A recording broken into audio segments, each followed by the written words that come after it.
Ok, boa noite, pessoal. Mais uma vez, obrigado pela presença de vocês aqui no nosso grupo, no nosso encontro quinzenal sobre inteligência artificial, tá? Mais uma vez, eu gostaria de agradecer e gostaria de agradecer a presença das pessoas que estão vindo pela primeira vez aqui no grupo, está participando pela primeira vez e esperamos que venha de encontro com o que eles estão procurando e continue nos ajudando,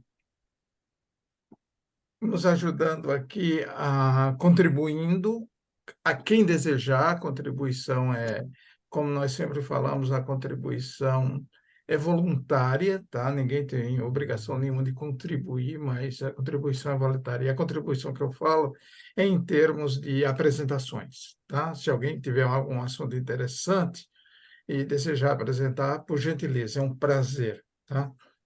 Ter a contribuição de cada um de nós. Estamos aqui todos para aprender, tá? Essa é a ideia. Bom, como de costume, eu gostaria de pedir para que as pessoas que estão aqui pela primeira vez fizessem uma breve introdução, apresentação, tá? Bem simples, 2 minutos, 1 minuto, você desejar falar sobre você. E sem apontar nome, eu gostaria que o Bruno começasse. Aleatoriamente, aleatoriamente. Aleatoriamente escolhido aqui, tá? Aleatoriamente. Tá certo. Bom, é sempre um prazer revê-los, né? E a primeira vez participando aqui. Eu sou Bruno Montanari, eu trabalho dentro de uma empresa de semicondutores chamada ST Microelectronics. Eu sou gerente da engenharia de aplicação ali da Nova Inglaterra, né? Embora eu tenha voltado para o Brasil, eu fico cuidando daquela região.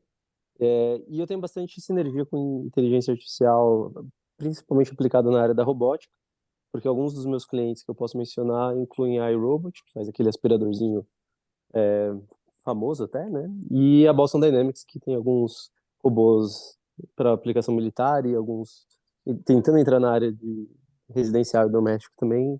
Então a gente tem bastante sinergia com essa interação entre inteligência artificial e robótica. É isso, eu tive aula com o professor Buria, a gente relembrou agora, né, na casa de 2010, 2011, então sempre um prazer revê-lo, professor, e eu agradeço bastante o convite. E é isso, assim, basicamente esse é o background. Prazer conhecer os demais do grupo aqui.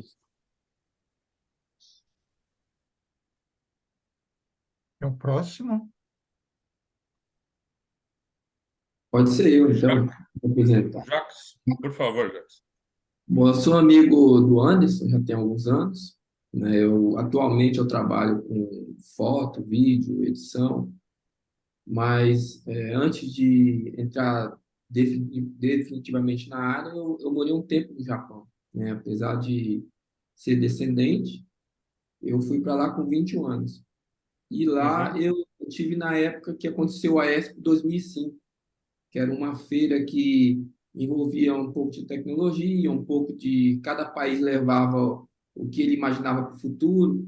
E o Japão, logicamente, apresentou o robô, né? A Honda apresentou aquele robô que ela já tinha, o Asimo, e uma outra empresa apresentou aquela robô que seria para uso doméstico. Tem uma saia grande assim, na época só tinha rodas, né? Mas o que faltava para eles é justamente a IA, porque eles eram programados, né? Não tinham a IA ainda atuando neles. E o grande problema também do robô, eu acho que até hoje, é a questão da bateria, né? Tanto para robô quanto para a gente. A hora que desenvolver uma bateria que dure aí umas 24 horas aí para eles se manterem em movimento, aí resolvido o problema deles. Você está falando isso de que ano, mais ou menos? Que ano que você é Foi referente? 2005. Foi 2005. 2005? É. O Brasil foi convidado a participar dessa Expo, né? Mas ele não foi. Ele acabou não indo, mas vários países foram. Então, eu até estava mexendo em umas fitas que eu gravo, né, de TV. Aí eu encontrei essa fita por coincidência e passei ela para vídeo. Aí uma hora eu vou colocar no YouTube. Aí foi bem legal. Ou apresenta para a gente nas Boa. próximas reuniões, seria bem-vindo, né? É interessante porque a gente está falando de 18 anos de diferença aí, né? É. As coisas deram uma diferença. Quase que uma É legal isso para que comparar, né? Quase que eu uma acho cápsula do que tempo, né? a gente, como ser humano, por que eu gosto dessa área de foto e vídeo?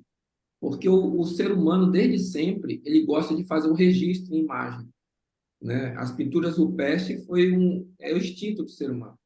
Ele quer Uhum. deixar a história contada daquilo que ele viu, daquilo que ele sentiu. Então, a área de foto e vídeo é justamente isso. Se não tivesse isso, como você vai contar, como você vai lembrar e fazer uma análise histórica, né, de quanto foi que evoluiu? Mas eu acho, assim, que até um estágio demora, né? Dependendo do estágio, aí vai dando salto, né? Ele vai mais andar, já vai dando saltos, né? E a tecnologia está nesse fator agora. Está crescendo muito. A minha área, por exemplo, de vídeo, até chegar o 4K, foi sofrível. Só que chegou no 4K, ele deu uma estacionada, né, agora. Ninguém tem interesse por uma TV de 6K e 8K, apesar de existir, ninguém vê necessidade disso, né? A pessoa fala, mas tem mais detalhe. Mas para que eu vou querer ver mais detalhe? Já tá bom. Então, dá uma estacionada, né? A IA, eu não sei que momento ela vai estacionar, mas eu acho que agora o momento dela, por enquanto, ainda é muito crescimento. Ainda ela vai estar começando a entrar em várias áreas, né? Por enquanto é essa área mais que você conversa e interage do que ela atuando realmente como um Android, um robô, sei lá. Né? Então é isso aí que eu me interesso muito por tecnologia por isso. E só aproveitando aqui, Fala, Anderson. esse homem trabalhou dentro da fábrica da Toyota, e na linha de produção de tecnologia da Toyota. Esse homem entendia um pouquinho não só da tecnologia, como também do Scrum aplicado lá, bastante coisa. E tem muita coisa no Japão que esse homem conhece aí. Só abrindo um parênteses do que o Anderson falou, quando eu cheguei no Japão, eu achava assim, que todo japonês é inteligente, né? A visão que eu tinha é a mesma que todo mundo tem aqui no Brasil. Mas vou falar uma real para vocês: 80% é burro, né? 80% é burro e é mais burro do que muitos burros daqui do Brasil. Isso às vezes assim, eu falando, a pessoa fala, não é possível, mas é possível sim. Mas qual é a grande diferença? O próprio método deles é seletivo. Aquele que vai se destacando, ele vai subindo de cargo, ele vai encontrando o cargo que ele precisa estar para poder expandir o potencial dele. E o japonês, ele tem uma coisa que nós não vamos ser nunca. O japonês é assim, ou ele é copiadora, ou ele é scanner. Entendeu? O brasileiro não, o brasileiro é igual multifuncional. Ele copia, ele recebe foto, ele imprime não sei o quê. A gente é multifuncional, a gente não para. Por mais que você seja especialista em alguma coisa, você acaba indo um pouquinho para outra área também. O japonês não, ele é focado naquilo. Quando eles montam a equipe para desenvolver uma linha de montagem, você vai ver o carinha lá que entende de robótica, o outro que entende do planejamento, e vai ter o líder, né, que vai direcionar aonde eles têm que chegar. É assim que funciona. E outra, o principal, o japonês sabe trabalhar em equipe. Ele sabe o dever que ele tem ali dentro da equipe. Ele não invade o espaço do outro e o outro também não invade o espaço dele. Um confia no outro. Né? E aquele negócio de eu tenho que provar que eu sei. Eles não têm isso na cabeça deles. Eles assumem a responsabilidade e vão fazer exatamente aquilo que eles são designados. Né? Eles não têm esse problema de autoestima, de querer se achar inferior. Eles sabem que tem um lugar dele na equipe. Mas acho que o que você está falando, na realidade, a gente aqui vivendo fora, né? A gente está no Canadá, eu trabalhei também na linha de montagem de religadores nos Estados Unidos. É isso também, você tem um grau de especialização muito forte e a gente, como brasileiro, né, lógico, eu fiquei muitos anos no Brasil, claro, toda a minha carreira praticamente no Brasil, você tem aquele acrônimo, vamos dizer isso, especialidade generalista, né? Entendeu? Então, o que acontece? São mercados diferentes e você é obrigado durante o seu dia a dia responder por várias coisas. E se você não responder por várias coisas, você está fora, né? Aqui, por exemplo, a o grau de cultura, né? especialização é a cultura. Você fala assim, eu sou especialista em 5, 6 tópicos. A turma olha para você, não, você não pode ser especialista em 5, 6 tópicos, entendeu? Não faz sentido. Você é especialista 1, 2, a turma aqui é mais ou menos especialista 1, 2 tópicos, mas com diferencial. O cara é realmente muito especialista em 2 tópicos, em um Uhum. tópico, às vezes. E ele simplesmente ele resolve tudo a respeito daquele um tópico, ou 2 tópicos no máximo, entendeu? Ao passo que muitas vezes você responde por 5, 6 tópicos e você acaba não respondendo muito bem. Eu estava até conversando com o Christian outro dia aí, a questão do que a gente fala muito de pato, né? O modelo do pato, né? Então, na É a realidade, o mesma pato, coisa. o pato nada, o pato voa, o pato canta, e o pato não faz nada bem, entendeu? Mas ele faz tudo ao mesmo tempo, né? Então, mas isso não é culpa de ninguém, é culpa das culturas, é culpa do mercado. Total. Eu entendo que no Brasil, se você não tiver uma atitude dessa, você está fora, Você entendeu? não Você está consegue fora. vencer a selva, né? E por isso Perdão? que, às vezes, a pessoa ela fica pensando, mas por que que o Japão é primeiro mundo?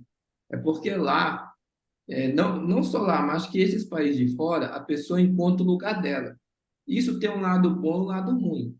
O lado ruim é assim, por exemplo, o cara entra numa fábrica e sabe trabalhar ali naquela linha de montagem.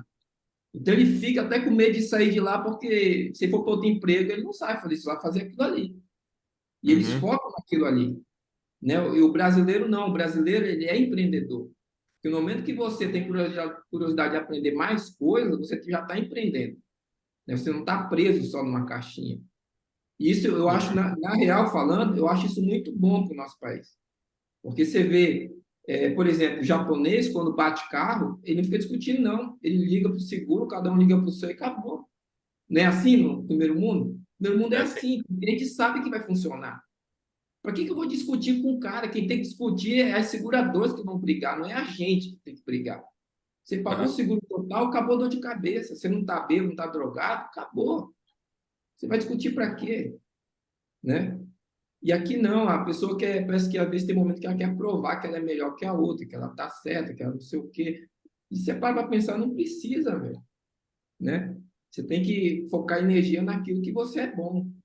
Né? Então, aqui no nosso país, eu sempre falo, é a compensação. Tem uma coisa boa, tem outra coisa ruim, tem outra coisa boa, outra coisa ruim.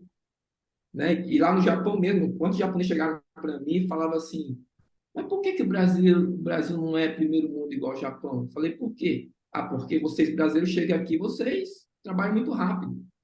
Vocês são inteligentes. Porque a linha para, os brasileiros vão lá e começam a fuçar, sabe, as máquinas. O chefe fala, não, não pode mexer, tem que chamar o mecânico. Que chamar o mecânico, a gente vai e começa a fuçar. Então, eles falam que os brasileiros são muito inteligentes. É diferente, sim. É É diferente. É diferente. As diferente. coisas realmente são, São são muito diferentes. diferentes, mas assim, a gente tem que entender que Assim, são diferentes culturas e que a gente tem que trabalhar de acordo com essa cultura. Eu concordo É, plenamente com você. Pessoal, vamos bom, lá? Vamos bom, lá. Eu vou precisar da ajuda muito bom, então, o Jacques. É um prazer tê-lo. Espero que você também esteja nas outras apresentações e, de repente, você faça uma apresentação para a gente. Eu gostei muito dessa parte do robô. Vamos acertar, de repente, você passa seu e-mail e a gente já coloca você no grupo definitivamente. Tá bom? Vamos lá. ok. Vamos lá, porque aqui vai longe aqui. Bom, preciso da ajuda, eu vou precisar da ajuda de vocês em termos de discussão aqui. A gente vai discutir várias coisas. Vocês estão vendo a tela aqui? Não, sim. Sim. tá? Então, aqui é o grupo de inteligência artificial, né? Que a gente coloca aqui, a gente faz as reuniões quinzenais para quem está vindo.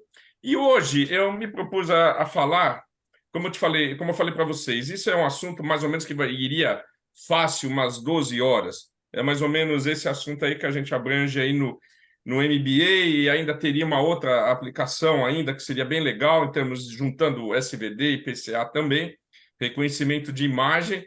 mas infelizmente o grande problema nosso hoje em dia aí é tempo, né? Então eu me propus a fazer um pequeno resumo de SVD e uma aplicação de PCA. A aplicação de PCA, eu vou mostrar mais ou menos a sequência que foi feita, por que você faz a padronização, principalmente padronização da tabela, a parte de normalização. Então, você normaliza essa tabela. Alguns autores chamam de padronização. E eu me baseei num paper, um paper qualidade de fruta da progenia, né, da jabuticaba cultivada em um clima tropical de altitude.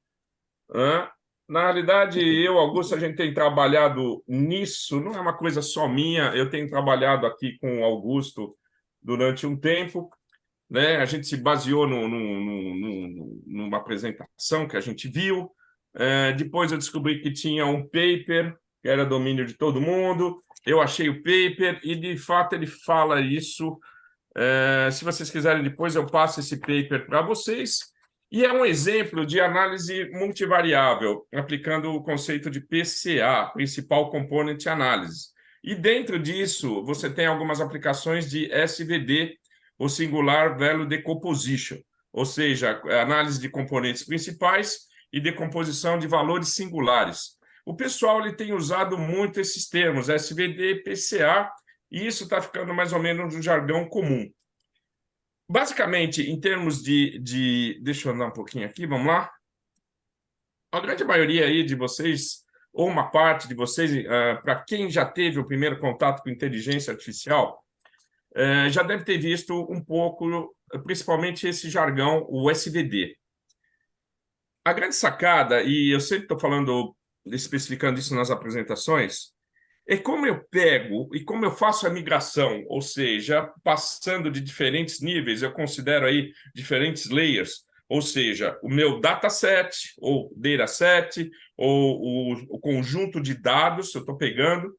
Hoje está muito comum, principalmente, a aplicação do engenheiro de dados, em que ele recebe um dataset, um conjunto de dados, muitas vezes é chamada de data lake, né? Eu já tive umas conversas muito interessantes aí com o Argolo também, ele é um cara especialista nisso. Então, você pega o banco de dados, caramba, como que eu vou pegar esse banco de dados e vou subir até que eu chegue, por exemplo, numa inteligência artificial?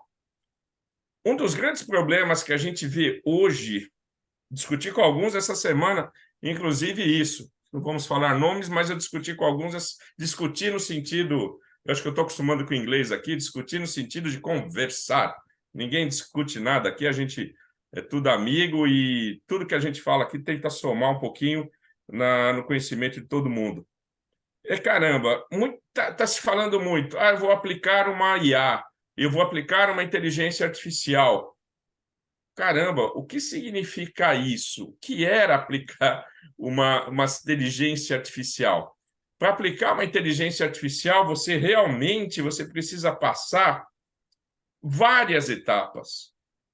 Então, como que eu vou partir para, trabalhar numa inteligência artificial? Eu vou pegar essa base de dados, até tive uma discussão, umas conversas boas com o Anderson ontem, enquanto eu estava até treinando no sábado.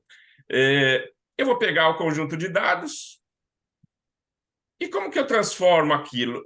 Eu vou ter que pegar, de certa maneira, passar por um domínio de machine learning. Vamos começar a trabalhar com domínios. Então, eu tenho domínios, tenho um conjunto de algoritmos, por exemplo, em machine learning. Feito isso, eu vou trabalhar, por exemplo, com decomposição, principalmente dessas minhas matrizes. E aí que entra o lance da álgebra linear. Então, a parte matemática da inteligência artificial, ou do machine learning, a gente nem treina inteligência artificial, está lá em cima. Eu trabalharia em termos de matemática, mas uma matemática voltada para a álgebra linear. Principalmente o tratamento de matrizes. Matriz envolve sistemas, envolve redução de dimensionalidade, reconhecimento de faces. A semana conversamos, por exemplo, com uma aplicação de agrobusiness, o agribusiness em inglês, agrobusiness. tem muito dado que está... Hoje o agrobusiness está explodindo no Brasil, principalmente com aplicações de inteligência artificial, que é o quê? Você tem a captação de informações do campo, por exemplo, via IoT, ou Internet das Coisas, que nada mais são do que sensores que eu pego esses valores do campo, pego esses valores que estão ocorrendo muitas vezes em tempo real, e eu jogo isso num data logger, por exemplo, no concentrador de dados, e de alguma maneira, seja satelital, celular, rádio, fibra ótica, eu consigo mandar, por exemplo, para um middleware, ele capta tudo isso, né? Joga para um servidor. Hoje, o pessoal está trabalhando mais como edge computing, em que eu já não mando tudo essa informação, mas eu faço uma consolidação inicial desses dados, por exemplo, ali no microprocessador que eu tenho na minha estação de weather, né? Minha estação climática. E aí eu só mando dados consolidados para o middleware, que joga para servidores, vai para o canal de comunicação, satélite, rádio, fibra ótica, celular, desce e vai para uma central de operação, né? Essa central de operação pode armazenar isso, por exemplo, no mesmo middleware que está na nuvem, ou pode ir para um servidor, mas é aí que vai ser feito o tratamento, por exemplo, de inteligência artificial para você gerar relatórios. E aí que vai ser feito um tratamento pesado de inteligência artificial em cima disso, ok? Mas aí eu já passei análise de dados, algoritmos de machine learning, a subida para deep learning.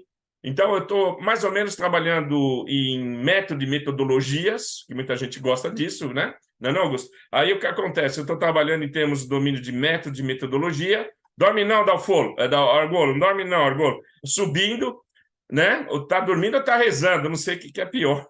Aí o que acontece? Eu vou indo para os algoritmos de deep learning, e aí, uma vez que eu tenho domínio de tudo isso, eu consigo aplicar, por exemplo, a metodologia de inteligência artificial para controlar tudo isso. Só que o grande problema disso daí, que eu tenho falado aí para os meus alunos, aí todo mundo tem discutido.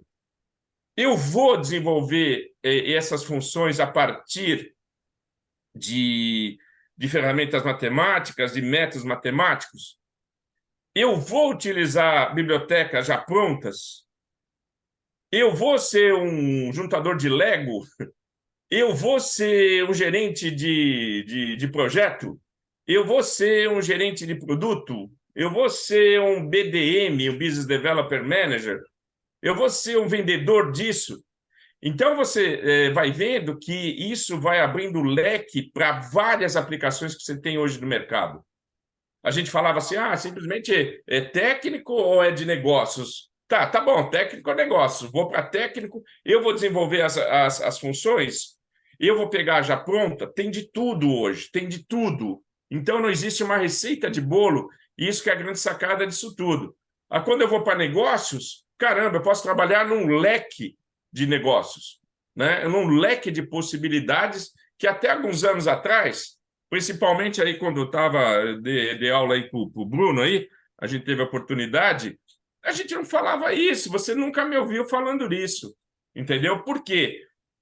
Não tinha tanta possibilidade disso. E a gente só falava, basicamente, da imigração de chão de fábrica determinístico para uma situação de corporativo, probabilístico. E o grande problema da gente era como a gente passava essa informação determinístico de chão de fábrica para o probabilístico depois corporativo.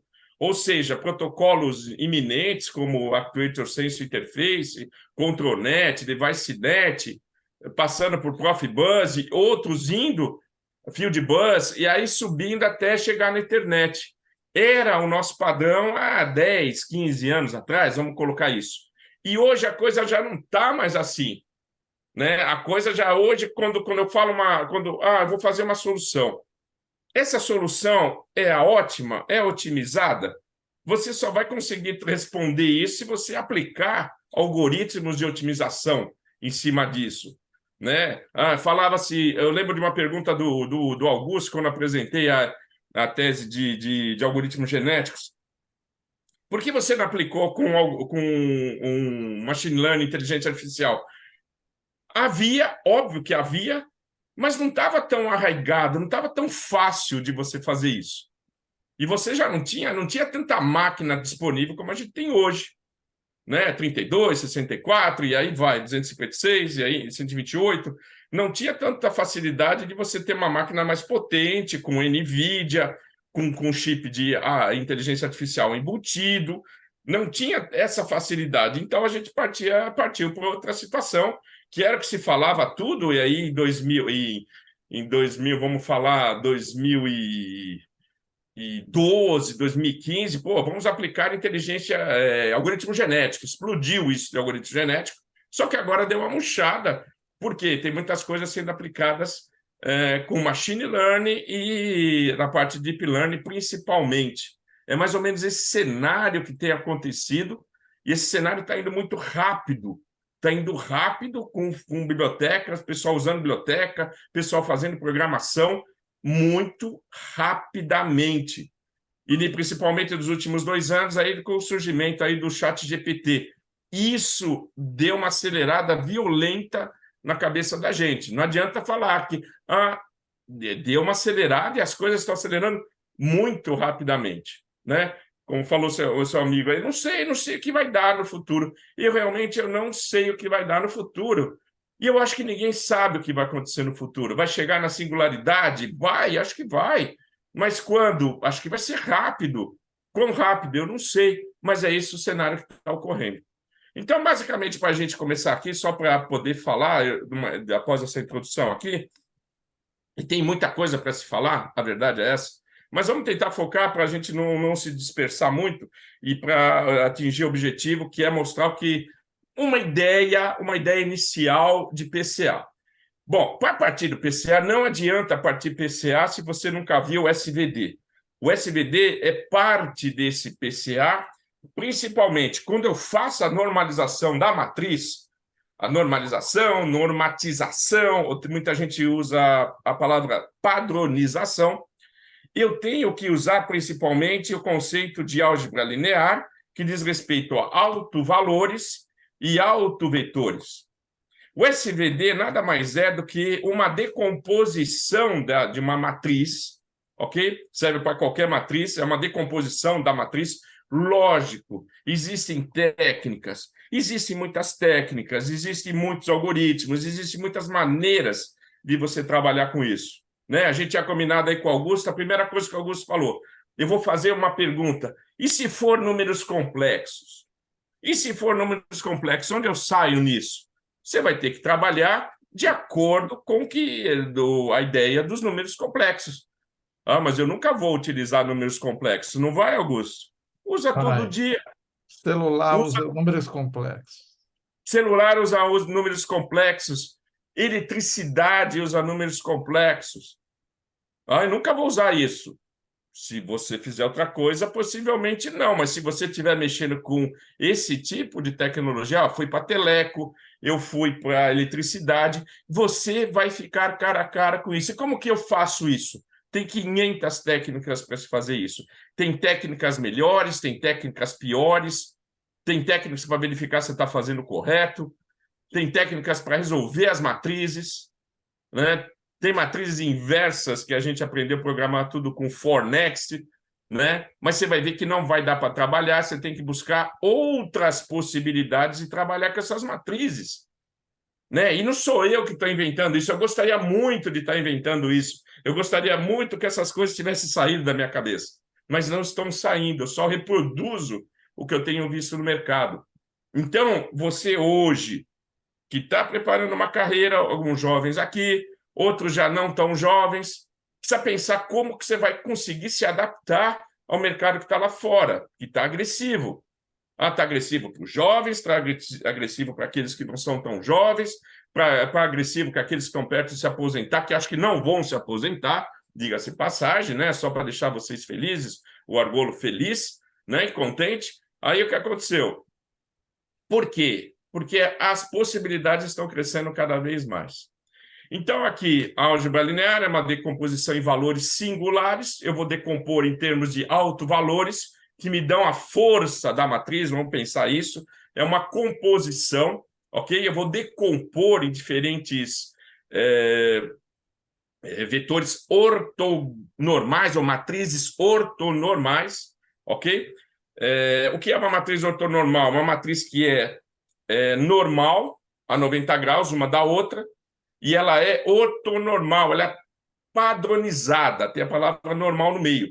Para que você vai decompor isso? Porque se você não decompor, você não consegue pegar, por exemplo, os valores, você não consegue depois projetar para determinadas bases, a gente chama isso daí de base, né? Por exemplo, aqui ó, tem uma matriz M, uma matriz A, que seja o quê? É uma matriz que eu posso pegar essa matriz. Mas por que você está falando de matriz, cara? Porque quando eu passo uma imagem, se eu pegar a imagem de todo mundo que está aqui, tem 12 pessoas hoje, muito bom, né? O quórum de hoje. Se eu pegar a imagem das 12 pessoas, como que eu represento isso para a máquina? Isso é a grande conversa que a gente tem, por exemplo, nas aulas. Né? Como que a máquina vai saber que é uma imagem? Né? Outro dia a gente fez uma brincadeira, como que a máquina sabe o que é uma bola? Como que a máquina sabe o que é uma bola? Alguém sabe me falar? Como que ela sabe o que é uma bola? Ela tem que verificar o que é uma bola. Como que ela sabe que é uma bola? Pelas propriedades dela. Pelas propriedades dela. Propriedades dela. Você também está me enganando agora, novamente. Né? Que propriedade é ela? A máquina não tem essa vivência que você tem, que fui um grande jogador de futebol. Infelizmente, eu quebrei o joelho. O Anderson aí, que também está caminhando nessa linha. Mas o que é uma bola? São propriedades, correto. Mas eu não posso falar para a máquina propriedades. Ela vai ficar olhando para você, querendo estar olhando agora, com aquela cara estranha.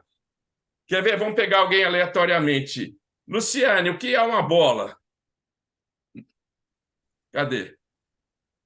Ela foi embora. Estava comendo sanduíche na praça. Né? Acabou o sanduíche na praça, Lu? O que é uma bola, Lu? Lu, eu não falei bola de futebol. Eu não falei bola de futebol. Eu falei que é uma bola. É algo redondo. Poxa, então, não me ofenda, Lu, por favor, não me ofenda. Tem mais uma meia dúzia aqui que vem comigo, não ofenda a gente, por favor. Redondo não é uma bola, né, Reinaldo? Nem tudo que tem a forma redonda é uma bola. Estou perto, mas ainda, falou bem, é questão de tempo, tem um caráter temporal a isso. Não é não, Patricão? Não é não, Patrick? O que é uma bola? Né? Uma bola eu defino assim, que uma bola é algo esférico que ele pode sofrer uma pressão e voltar ao estado original dele, né? Sim, como uma bola de bilhar, né? Ele pode sofrer uma pressão e essa pressão que ele sofre, ele transfere energia, né? Transfere energia. Da bola de bilhar tem movimento. Anderson, que é uma bola? Fala, Alex, Argolo e Anderson, que é uma bola? Você já teve a oportunidade, você quer passar as propriedades da bola para uma coitada da máquina? Tem 1 minuto para definir o que é a bola. Luciane não conseguiu definir o que é uma bola. Anderson, você vai definir uma bola, boleiro. Boleiro de Araque. Fala o que é uma bola, nem sabe o que é uma bola. O pior que eu aprendi isso na aula lá. Só sei que você falou de dimensões. Aprendeu na aula, estava dormindo. Eu lembro que você estava dormindo. Corpo presente. Né? Primeiro que eu tenho que explicar para a máquina as dimensões de uma bola. O que significa? Eu tenho que partir para ela o ponto central, né? E daquele ponto central eu tenho que definir a distância da bola e desenhar e explicar para ela, como que eu posso dizer agora? O Cris estava no dia, o Cris lembra. Vamos passar. O Cris não vale. Não, mas você está indo bem. Ou seja, resumindo o que o Anderson, a Luciane e o Jacques também falou e o Argolo falou. Máquina, se você tiver um corpo, uma situação, um ente, uma coisa no espaço, e todos os pontos dele, da envoltória dele, todos os pontos da superfície dele, de estar em raio do centro, isso é uma bola. Isso é uma bola. Todos eles, Entendeu, pô? entendeu? É um lugar geométrico. E eu não consigo definir para a máquina o que é uma bola se eu não explicar situações matemáticas, características Geometricamente, né? matemáticas dela. Uhum. E ela vai ver, todo mundo que tiver uma distância por centro R, aquilo é uma bola. Agora, valia muito. O Jackson falou, mas ela pode aumentar, diminuir, tem movimento, tem uma porção de coisas. Mas o que acontece? E aí você define classes, objetos bola, métodos, e depois você vai definir depois atributos, que aí você entra na teoria de orientação objeto, que é outro tópico que depois o Augusto vai definir com a gente aqui, vai apresentar. E aí o que acontece? Eu consigo Nossa, o definir Cris. diferentes bolas. Tem bola de futebol, bola de basquete, bola de bilhar, bola de tênis, bolinha de gude, que o pessoal aí no Tenis, interior né? joga, que eu sei que joga, né? Entendeu? Que o Anderson jogava aí na terra, lá em Calmon Viana, valendo um gibi, que é um docinho assim. Eu sei que existe tudo isso. Então, o que acontece? Eu defini bola para a máquina, mas eu tenho que usar ferramentas matemáticas. Para isso, muitas vezes eu tenho que pegar a minha matriz, os meus elementos e decompor para explicar para ela partes principais desse cara. Quando eu estou trabalhando com imagem, eu tenho que trabalhar com isso, porque senão a coitadinha não vai conseguir processar tudo isso. Então, é por isso que existem ferramentas como essa de SVD, que eu pego uma matriz de várias coisas, de várias possibilidades, reconhecimento de imagem, redução de imagem, pode ser uma matriz, um vetor, pode ser um vetor, estou trabalhando com protocolo de comunicação, que tem um art que mostra todas as informações, uma indo atrás da outra. Tem várias possibilidades, mas eu tenho que usar ferramentas matemáticas para definir isso, e uma das ferramentas é o SVD. Tem algumas características? Tem algumas características. Aqui eu já até coloquei a primeira frase do Augusto. Se a matriz for complexa, nos cálculos eu posso utilizar o uso de uma matriz transposta conjugada, cujo nome é hermetiniano. Olha que nome bonito. Né? Quando você comprar, Anderson estiver ganhando dinheiro para caramba e te comprar um Rottweiler, você pode chamar esse Rottweiler de hermetiniano, quer dizer que diz respeito a uma matriz complexa que pode ser usada a matriz transposta conjugada. Hermetiniano, vem aqui brincar com o pai. Você pode fazer isso. Entendeu? Então, você tem várias possibilidades. Aqui são diferentes bases que eu estou utilizando. Tanto U quanto V são bases ortonormais. Elas estão assim? Elas estão assim. E depois, quando eu for analisar, por exemplo, numa imagem, eu vou projetar tanto no U quanto no V. Eu fiz uma projeção aqui no V, por exemplo, né, na aplicação de vocês. Por que você vai projetar? Porque eu gosto? Sim, porque eu gosto, eu me sinto muito bem fazendo isso. Mas, além de me sentir bem, se você não projetar, você não tem como comparar. Por exemplo, chega com uma figura nova, com uma face nova, com um picture novo, eu não tenho como comparar. Então, eu praticamente normatizo tudo no mesmo espaço, né? Na mesma base. É por isso que você projeta. Então, tem algumas características aqui. Os autovalores são muito importantes. Por exemplo, você consegue medir a força da matriz e aí vai. Vamos lá. Aqui eu coloquei graficamente. Basicamente, são o quê? Matriz, você trabalha com dimensões. Então, você tem diferentes dimensões nesses três caras. Pega uma matriz A, pode ser retangular, quadrada, né? E eu posso depois definir, a partir das dimensões M e N, eu consigo definir três. E aí, principalmente na sigma que eu tenho aqui, ó, que bonito, aqui tem a sigma, eu tenho meus valores singulares, eigenvectors, o nome é bonito. O nome de tudo isso daqui de inteligência artificial, todos os nomes são muito bonitos. Isso que é legal. Né? E você parece que está muito inteligente quando você estiver falando na festinha. Agora vai ter o feriado, vai ter aniversário, o Anderson está aniversário com o pessoal. Começa a falar dessas coisas. Isso te dá um grau, assim, uma ideia assim, de superioridade. Fala, você conhece inteligência artificial? Você já ouviu falar de SVD? Você já ouviu falar de altos valores? Você já ouviu falar de autovetores? Não é não, Lu? Você fala aí que nem você foi no barzinho lá, comeu... O que você comeu agora? Sanduíche, né? Você comeu sanduíche, você podia ter falado disso. A turma ia olhar você com outros olhos. Né? DVD. DVD, eu monto, eu faço a decomposição em matriz, não é não, Lu? Agora que ela abriu o microfone, depois meia hora. Não é não, Lu? Então, o que Veja, acontece? me chamam de doida, ainda se eu começar a falar essas coisas na praça lá, vou me Eles internar. vão, Lu, presta atenção, eles vão entrar em regozijo quando você Reinaldo, estiver falando isso. Né? Eles vão ficar malucos. Então, tem a possibilidade de decompor. É uma ferramenta bastante usada, é usada bastante, ok? E, na realidade, ele pode virar a imagem, ele pode virar as bases, né? Eu defino bases canônicas, né? Todo mundo que teve álgebra linear, que o professor nunca desenhou uma base canônica no canto da lousa, né? O cara vai lá, ele faz. Por que que o x é para cima? Por que que o y é para cima? Por que que o x é para lá? Por que que o z está entrando?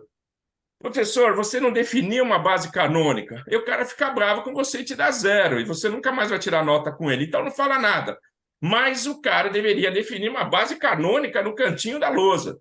Mas nunca definiu. Não é não, Patrick? Eu dei aula de álgebra linear para você, eu não definia nada.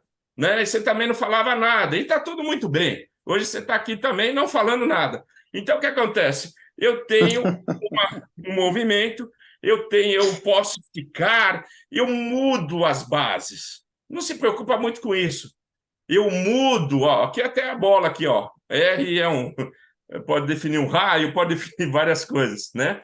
Então, o que acontece? Eu posso definir, mas eu só estou expressando isso de uma maneira diferente. Eu coloquei para vocês, por exemplo, a caneta, né? Isso aqui é a caneta. Para quem nunca viu um nanquim, ó, Stadler, chique pra caramba. O Jacques já deve ter visto. Chique pra caramba isso. Primeiro mundo. o que, Aí o que acontece? Morro de inveja. Morro de A inveja. caneta. Não, que caneta? Caneta usa você, cara. Caneta é pedreiro que usa. Isso daqui é um nanquim, cara. Isso daqui é um nanquim, Reinaldo, cara. eu não estou vendo Oi? nada, Reinaldo. Oi? Eu não estou vendo essa caneta que você está mostrando. Você não tá vendo? Não, alguém está vendo a caneta que o Reinaldo Eu está tô mostrando? vendo a caneta Tá? dele. Ah, então a culpa é minha, desculpa. Vamos pegar uma maior aqui, ó. Vamos pegar uma compatível com a sua miopia, né? Observa aqui, ó. Tem a caneta. Que aí se eu projetar assim? Continua sendo a caneta? Sim, Continua. Ó, é sim, caneta. Sim. Continua sendo a caneta? Você está vendo toda a caneta? Você só Você mudou está o eixo vendo de o ponto projeção, hein? aqui? Você está vendo o ponto? Se eu projetar assim, ela fica menor. Ela fica menor? Não. Só que você está vendo menor. Continua sendo a caneta? Continua sim. sendo a caneta. Você está preocupado como eu fiz isso? Não. Eu só estou mostrando para vocês diferentes formas de mostrar a caneta para você. Ela continua sendo a caneta. Então, vamos lá. Isso que faz, por exemplo, o SVD, que a turma fica desesperada. Ah, ele esticou, ele... Não, ele projetou, só isso. Ah, mas se eu pegar o valor diferente, deu sinal diferente, deu sinal positivo, ele projetou por outro lugar. Desde que você projete todo mundo ali, não tem problema nenhum. Desde que todo mundo esteja vendo a caneta assim, continua vendo a caneta. Não tem problema. Desde que todo mundo veja a caneta assim, continua vendo a caneta assim. Está todo mundo junto comigo. É isso que faz a padronização disso. Daí eu tenho depois formas diferentes de representação, eu tenho formas diferentes de precisão, posso ter uma imagem mais precisa, menos precisa, uma imagem mais nítida.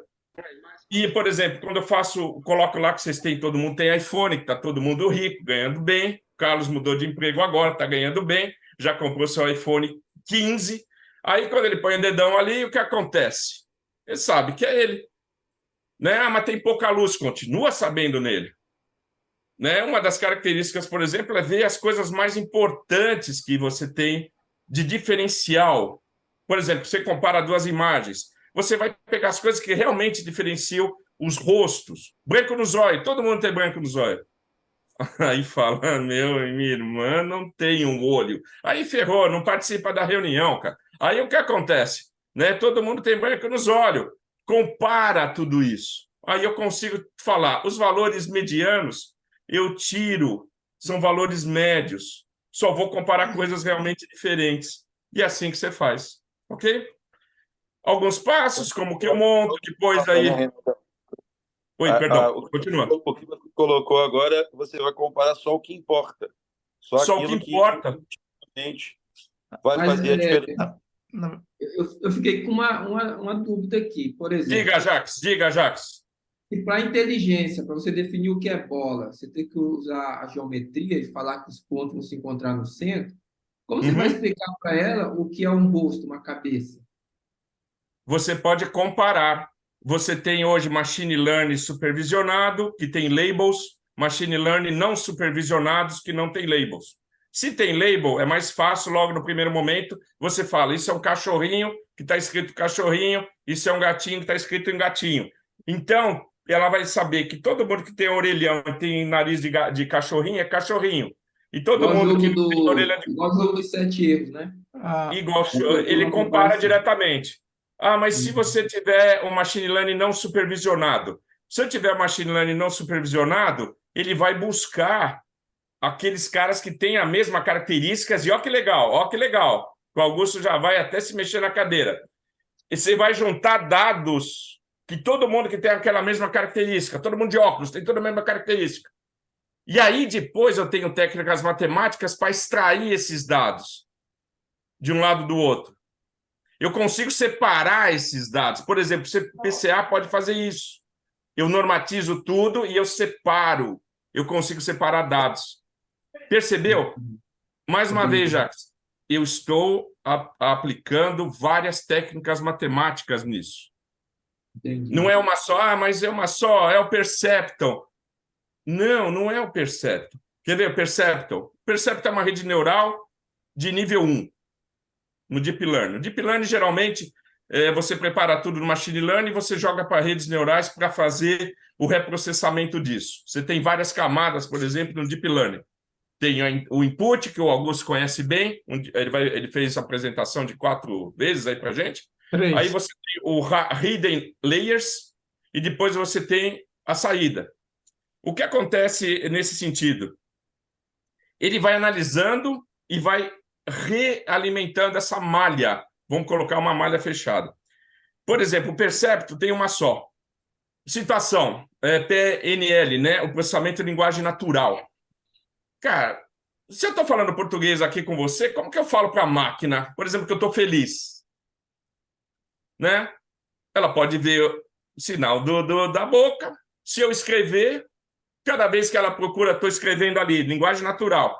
Cada vez que ela vê uma palavra, estou feliz, contente. Se tiver mais feliz e contente, ela vai saber que eu estou feliz e contente, aquele cara é feliz e contente.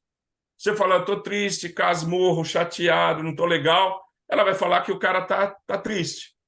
Mas veja bem, você está falando isso porque você conhece português, e se você não conhecesse português? Se fosse uma linguagem alienígena, não é não? Ali em Calmon Viana tem uns alienígenas ali. Então, o que acontece? Está cheio. Aí o que acontece? Eles descem no campo. Aí o que acontece? Ele fala uma palavra, blá, blá, blá. E você olha para o cara, ele está sorrindo. E quando ele fala blá, ele está com a cara fechada. Tem label? Não. Você sabe o que é blá, blá, blá, 3 blá, blá, blá? Não. Mas você sabe e você consegue relacionar. Se o cara falar um blá, ele está bravo. E aí você consegue gerar padrões para a máquina. Olha, se ele fizer grupos de 3 blá, ele vai estar feliz. Se ele tiver um blá só, ele está bravo. E Então, a máquina, tipo, consegue inferir a partir dessas regras que você está gerando com ela. Entendeu? Entendi. Então, por E aí exemplo, você vai assim, gerando isso. Perdão? a inteligência vai conseguir entender até a linguagem dos cachorros, porque a hora Sim. que ela vai gravando os movimentos, as expressões que o cachorro vão fazer, ela vai conseguir fazer a leitura. Sim, teoricamente sim. Teoricamente sim. Se é um padrão, né? Se os cachorros repetem isso normalmente, sim. Não tem segredo, não tem coisa do outro pelo mundo. rabo, né? O cachorro ele mostra a expressão dele pelo rabo, né? Então já foi feito estudo com As ideias, Anderson. Mas não é isso. Excelente Não, vou exemplo, parar. excelente Continua, exemplo. desculpa. Excelente exemplo. Vamos continuar. Parabéns, Anderson. Zoou. Vamos lá, parabéns, Anderson. Excelente. Excelente. Eu falei que Calmon Viana tem uns caras esquisitos lá, danado. Ô, Lu, não esquenta a cabeça com isso, não, Lu. É assim mesmo. Lá é assim mesmo. Cadê o Oswaldo? Oswaldo sumiu. Oswaldo foi embora. É assim mesmo também lá em Suzano também, deve ser assim. Vamos lá. Aqui, por exemplo, base, o que é uma base normal, o ângulo entre as duas, né? Na realidade, são o ângulo entre as duas bases. Se ele for 90, e se elas forem normalizadas em cima de uma regra de normalização, você tem diferentes regras de normalização, são ortonormais, ok? Algumas características que eu uso com matriz de identidade, representações matemáticas, é pura representação matemática aqui, representação de vetores e matrizes, né? Tanto a base U quanto a base V e a parte do sigma, que é a base dos autovalores. Ponto. Vocês já sabem exatamente tudo, né? Não tenho dúvida. Reinaldo. A pessoa está pensando no rabo ainda, né? Eu não tenho dúvida nenhuma que vocês sabem. Reinaldo. Tá pensando, quando o cachorro não tem rabo, ele balança a bunda, né, mano? Ô, Reinaldo. Diga. Você me deixa fazer um parênteses? Claro, até um parênteses. Parênteses é serpentes. Vai. Tá bom. Você tinha aqui a matriz M, Continua, amigo. U, sigma, V transposto. Reinaldo falou que tem duas bases ortonormais, tá? Isso quer dizer que as colunas, se você pegar duas colunas ou de U ou de V e fizer o produto escalar ou o produto interno, vai dar zero, porque elas estão a 90 graus, tá? Entendeu? Essa é a característica. Então, quando você projetar qualquer coisa nessa base, entendeu? O que você projetar nessas bases, a projeção irá gerar componentes da sua imagem que estão ortogonais entre si. Então, seria como se você fizesse você pegasse a sua imagem, que o que é que acontece? A sua imagem é uma matriz, onde você vai gerar um vetor. A partir dessa matriz, você vai gerar um vetor. Tá? Nós já vimos isso em outras aplicações, em outras apresentações. Tá? E você tendo muitas imagens, você volta a ter uma matriz gigantesca. Tá? Aí, quando você projetar isso tudo, após a normalização e todo o processo estatístico, tirar a média, etc., calcular a variância, você vai projetar nestas bases, você vai gerar, a partir disso, bases ortonormais. Então, se uma nova imagem entra, você projeta isso aí nessa base ortonormal e compara com cada uma das projeções que você tem das suas matrizes. Aí você vê o que mais se parece. Eu não sei se eu compliquei mais, mas a grande característica do SVD é porque a matriz não precisa ser quadrada, tá? E ele sempre vai gerar duas matrizes ortonormais mais uma matriz diagonal. A matriz diagonal é muito importante porque ela só tem componentes na diagonal principal. Reinaldo, por gentileza, desculpa atrapalhar Não tem desculpa. E todo mundo... A ideia é que todo mundo fale, né? Aqui, isso que é legal. Né? O Augusto que ele falou, isso daqui ficou... Tem uma aula que a gente fez, não sei se o pessoal do MBA lembra, mas a gente pega várias imagens e a gente vai fazendo slices, assim, faz slice e projeta e faz outro, faz slice, projeta e faz outro. Tira o nariz, tira aqui, ó. Tira isso daqui, por exemplo, da boca, que é característico. Tira da boca. Tem uma fita. Vira, coloca numa matriz. Pega o Augusto. Pega a boca, vira e põe na matriz. Pega o Argolo. Tira a boca, vira a matriz. Aí, quando eu comparar todo mundo na mesma linha, por exemplo, está todo mundo analisando esse ponto aqui, ó.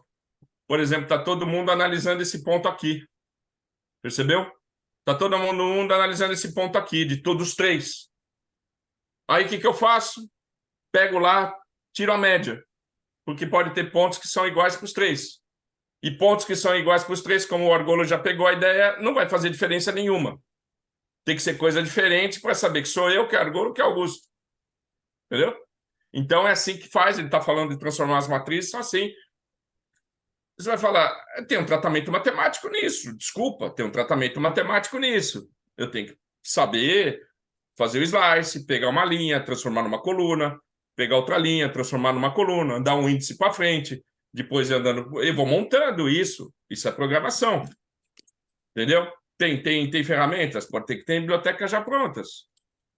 Aí você não precisa rachar a cabeça, você só entra com a matriz, com as matrizes. Mas é assim que funciona. E aí, quando eu entro com uma pessoa com um novo, um espantalho, eu vou ter que projetar na base dos 3, para poder comparar, para saber. Projetei todo mundo com a caneta assim. Entre o espantalho, eu não vou projetar com a caneta assim. Eu vou ter que virar ela na mesma base que está todo mundo. Entendeu? Então, eu projetei na mesma base, U ou V. Ah, tá todo mundo projetando assim. Legal, os 3 estão todos projetados assim. Chegou o espantalho, eu não vou projetar assim, porque esse cara não vai fazer sentido, mas eu vou projetar assim. Que daí eu vou comparar banana com banana, maçã com maçã. É isso que eu vou fazer. Ok? Aí, se tiver a biblioteca pronta, usa. Se não tiver a biblioteca pronta, você tem que fazer. É muito simples. Ok? Ah, mas eu tenho que ter o conhecimento matemático? Sim, se você for fazer a biblioteca que não existe, você tem que fazer. Ninguém faz milagre. Vou mandar um pouquinho. E aí eu tenho a decomposição aqui, ó, por exemplo, do rotação, escala, rotação. É isso, eu estou somente fazendo uma rotação e estou esticando a minha matriz. Só isso, ó, tanto U quanto V. E eu vou montando isso. Eu preciso me preocupar com isso? Não, desde que eu projeto todo mundo para o mesmo lugar. O PCA. Vamos entrar no PCA, daí a gente já vai fazendo, vai caminhando para a segunda parte da apresentação, senão vai ficar muito tarde aí para vocês. A gente coloca aqui análise de componentes principais, PCA, principal componente análise. Na realidade, também é um método, né? E principalmente, aqui que eu vou falar de análise multivariável. A análise multivariável, ela vai buscar analisar dados para que eu possa fazer uma redução, para que eu possa fazer uma eliminação. A gente chama de ruídos, de coisas que não estão fazendo, não estão servindo para nada, né? Aqui, coloco aqui que são o objetivo é transformar variáveis discretas em variáveis descorrelacionadas, e ele também é considerado uma transformação linear, né? Sendo utilizado principalmente análise multivariável, aplicação de análise de dados, processamento de imagem, reconhecimento de padrões, né? Por exemplo, o que acontece aqui na apresentação que a gente vai fazer? Só adiantando, né? Eu tenho uma base de dados. Se você olhar a base de dados, você não vai saber como as colunas se correlacionam. A você olhando, você não tem como saber isso. Principalmente que elas estão em dimensões diferentes. Nesse trabalho aqui que eu mostrei para vocês, até mando para vocês se alguém quiser, só me peça, né? Ele compara, principalmente, ele tinha genótipos de jabuticaba. 25 tipos de genótipos diferentes, né?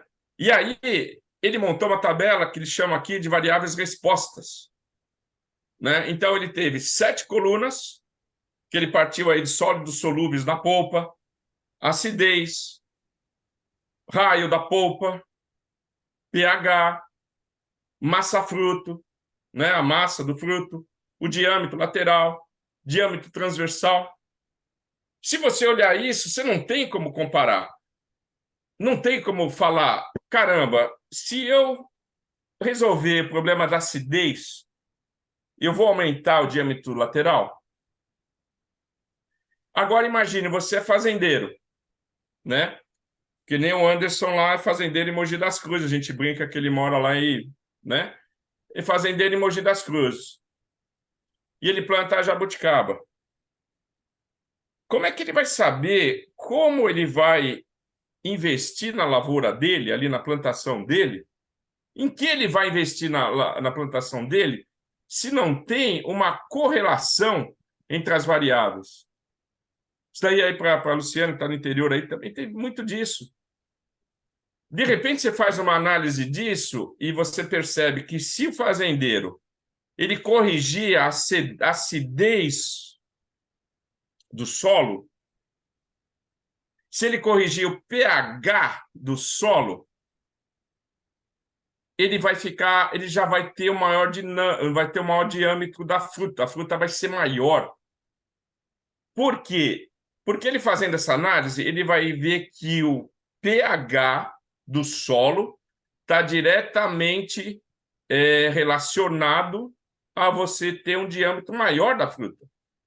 Olhando essa tabela, não dá para saber. E eu tenho que fazer uma análise multivariável disso.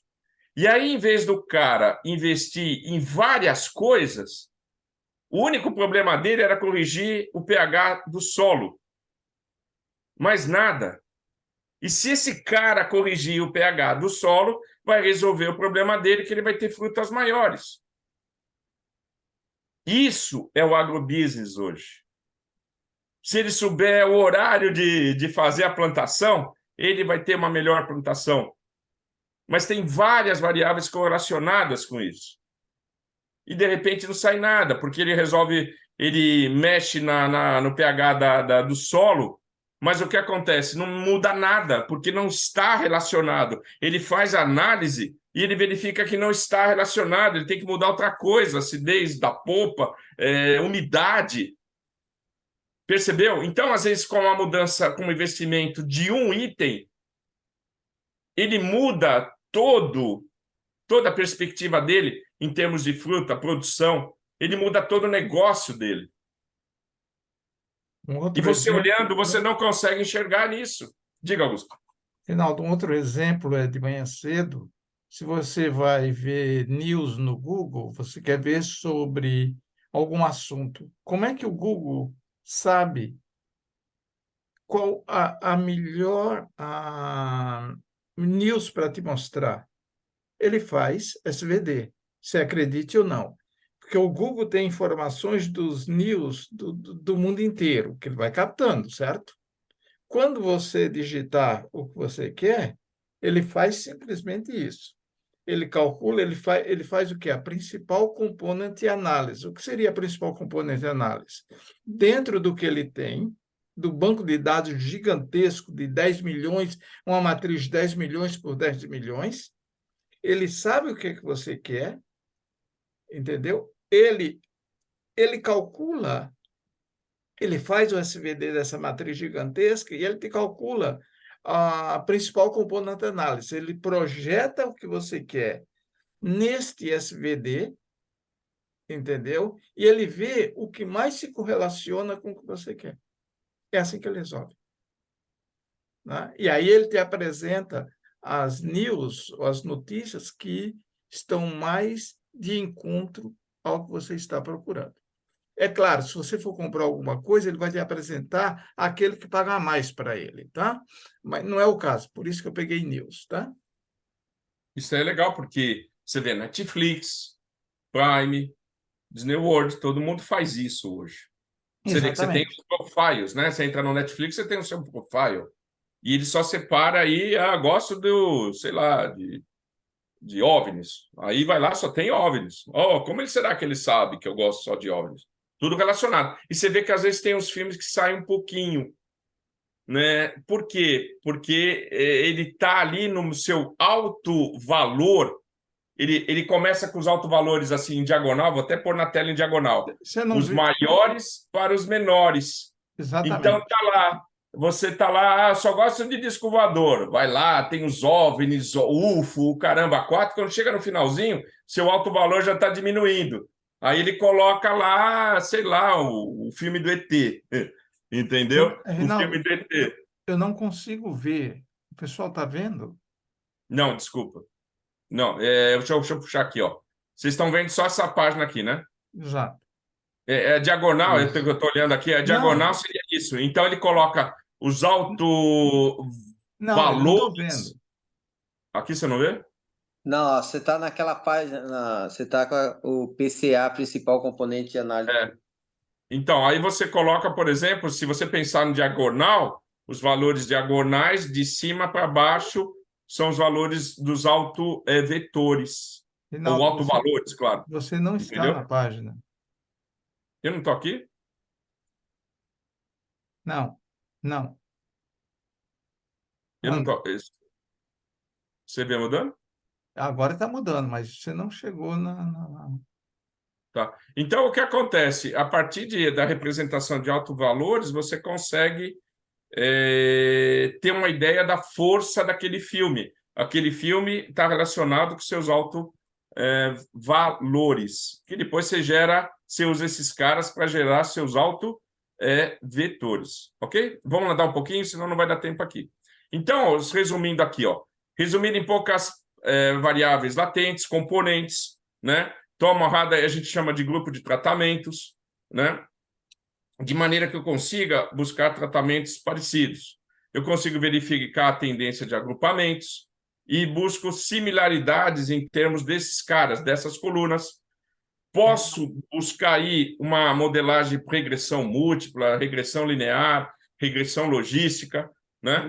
E de maneira que eu consiga representar, vocês vão ver que eu vou buscar a representação que eu consiga representar esses dados de alguma maneira, ok? Por exemplo, aplicações de agrobusiness que eu falei para vocês, eu vou buscar características relacionadas, caule, altura, né? Em termos de primeiros componentes, eu vou ter que fazer matrizes de correlação, eu vou ter que trabalhar tudo nisso e eu vou ter que buscar correlacionamento entre essas variáveis. Um pouquinho. As variáveis aqui, ó, quando as variáveis resposta possuem diferentes escalas de medidas, é interessante que você entre com esse tipo de padronização. Fala, Oscar, uma coisa bem interessante é quando muitas vezes ocorre a sua base de dados, ela é tão completamente diferenciada que às vezes não tem relação, não tem correlação nenhuma. Isso é normal também de acontecer. Você pegou uma base de dados ruim. É muito simples. Você fez uma amostragem de dados ruim. E isso que tem que fazer, faça outra amostragem de dados. A verdade é essa. Pode acontecer isso e nada funciona, ok? Aqui não requer uso de repetições. Outra coisa interessante aqui, no número aqui de variáveis, o que acontece? Eu vou fazer a análise que foi feita aqui, a gente analisou e a gente verificou que a gente faz uma matriz de componentes principais.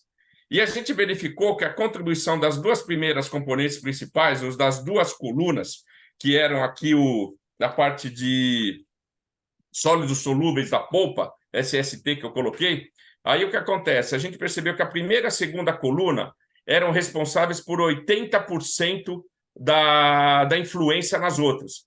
Então, praticamente, as outras 5 colunas não serviam para nada. O que eu fiz? Eu analisei somente as duas primeiras colunas, porque elas representavam 80% da força da minha matriz, ou seja, dos correlacionamentos. Então, eles estavam correlacionadas 80% em relação às outras variáveis. Então, não havia necessidade de se correlacionar as duas. É por isso que, às vezes, você faz um correlacionamento, ele não bate 100%. Por quê? Eu estou analisando 80% dos dados. E 20% dos dados são realmente fracos. E, às vezes, alguns valores não dão 100% em termos de análise, mas ele mostra uma tendência muito forte daquela linha. E é isso que importa nesse tipo de análise multivariável. Né? Vocês vão ver que ali tem umas coisinhas. Mas não ficou o maior valor que eu estava buscando. De fato, ele ficou o segundo maior valor, porque eu tenho um erro de 20% nessa brincadeira, que tem que ser levado em conta, né? Outra coisa aqui, ó, se as tabelas forem mal relacionadas, o componentes simétricas não ajuda nada, componentes principais não ajuda nada. O que eu tenho que fazer? Fazer outra tabela. É muito simples. Foi mal tomado. Vamos lá? Então, vamos lá. Ó, aqui eu peguei, só para a gente caminhar junto aqui, ó, eu peguei uma tabela aqui, esse trabalho foi feito comigo e com Augusto, tá? Eu falo para mim é porque sou sem vergonha, devia falar Augusto também, mas não vou falar, fiz tudo sozinho, ok? Aí o que acontece? A gente fez junto, já faz muito tempo que a gente tem feito isso daí junto, deu um trabalhão danado, vocês vão ver depois. Cada um fez um pedaço, a gente discutiu muito em cima disso. Mas, basicamente, eu tenho uma tabela, essa tabela foi buscada diretamente do do Excel. É feita através da amostragem, você consegue achar isso no paper. Eu tenho sólidos solúveis na polpa, SST polpa, eu tenho acidez, eu tenho raio, né, o raio, pH da polpa, massa fruto, diâmetro lateral, isso foi medido. E aí que tem uma coisa legal que vale a pena a gente colocar. Quando eu estou trabalhando com isso, principalmente eu vou buscar uma aplicação de inteligência artificial, existe a receita, que é o algoritmo que mais ou menos eu vou seguir, mas na hora de analisar esses caras, eu tenho que ter um profissional da área. Aí que é legal. É por isso que, se você for analisar raio-x, você tem que ter um médico trabalhando. O que esse médico sabe de inteligência artificial? Possivelmente nada. Eu tenho que ter um químico para falar, eu até escrevi, eu tive a pachorra de escrever a definição de pH. Então, você coloca aqui um cara para analisar o pH. O que é o pH? O pH é uma escala numérica que determina o grau de acidez de uma solução aquosa, baseada na concentração de íons hidrônio, H3O+. Soluções ácidas possuem excesso de íons de hidrônio e pH menor que 7. Soluções básicas possuem excesso de íons hidroxila, OH negativo, e valores de pH maior que 7. Soluções neutras têm igual concentração de íons H3O+, e íons hidroxila, OH negativo, e sua medida de pH é 7. Eu não tenho que saber isso.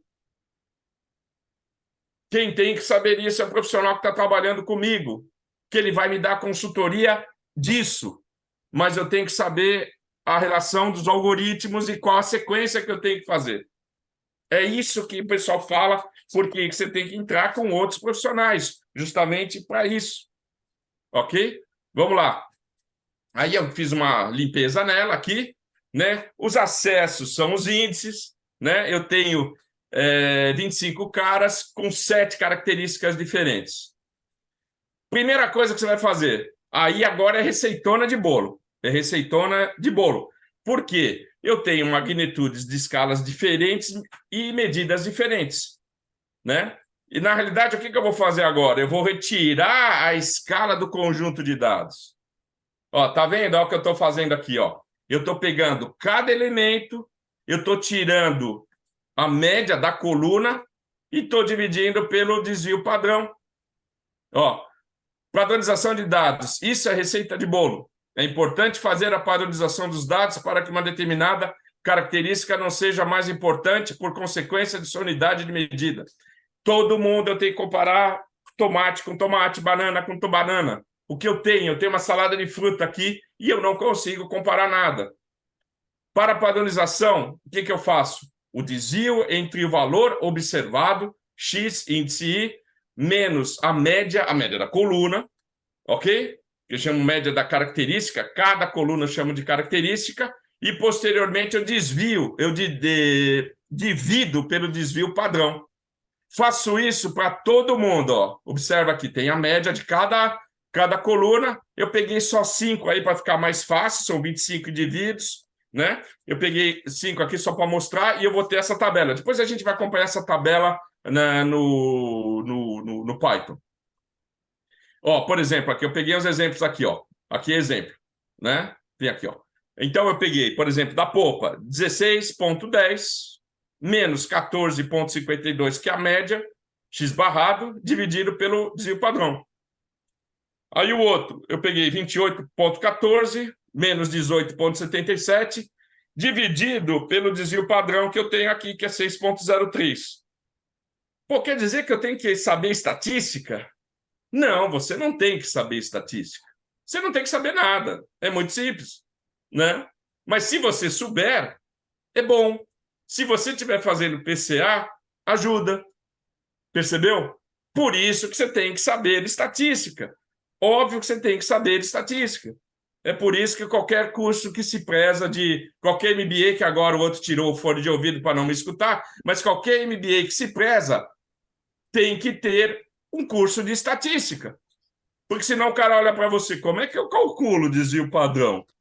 Como é que eu calculo a média? Ele não vai saber. Agora, se você fizer essa pergunta, por exemplo, agora para o Anderson, ele fala assim, porque ele viu o curso. Tenho certeza absoluta. Eu corto a perna direita do Augusto se o Anderson não souber isso. Vamos lá. Então, o que acontece? Eu montei a minha tabela aqui, ó. Essa já é a minha tabela padronizada. Essa é a minha tabela normatizada. Essa é a minha tabela normalizada. Escolha o que você quiser. Tá normal. Olha, só de olhar aqui, o que eu tenho aqui, ó? Olha, Se eu fizer a média deu zero, cara. Óbvio que deu zero. Eu tirei a média aqui, ó. Eu capei fora a média. Eu estou padronizando. E olha, dizia o padrão, deu tudo 1. Mas para que isso, Reinaldão? Para que eu possa... Fala, Para responda. que você possa tirar o efeito de uma variável sobre a outra. Uma variável por a outra. Não falei, mostrei dos olhos. Branco dos olhos. Branco dos olhos, todo mundo tem branco dos olhos. Desde que tenha olho, claro. Todo mundo tem branco dos olhos.